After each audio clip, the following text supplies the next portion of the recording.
Hello everyone, welcome back to the channel. In this video, I'm going to walk you through an easy step-by-step guide on how to find Revolut bank account number. So to get started with a quick guide on how you can easily find Revolut bank account number. So to get started, the first thing to do, your first step is to open the Revolut app, then unlock it, then go to home section. Then on the step 2, you have to top an account. So if you're on the web, click on your balance, then if you're on the mobile, tap on account.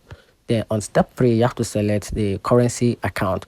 So choose any one you want from the list, if it is GBP or Euro, which is EUR or USD. Then tap the details. So this shows you the local and international transfer information. So if it is for GBP account, you will see sort code and account number, which is the local setup. And for Euro, others shows the IBAN account, and you will see the IBAN plus the BIC/SWIFT.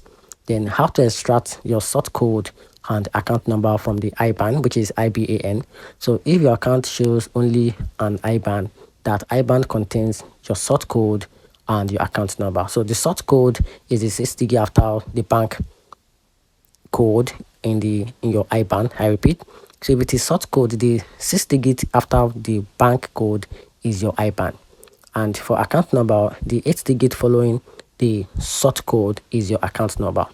So if they are both together, that shows that the first 6 digit after the bank code is your IBAN, and your account number is the 8 digit number following your sort code. And that's it. Find the video helpful. If you did, turn on the notification button and subscribe for more. Thanks.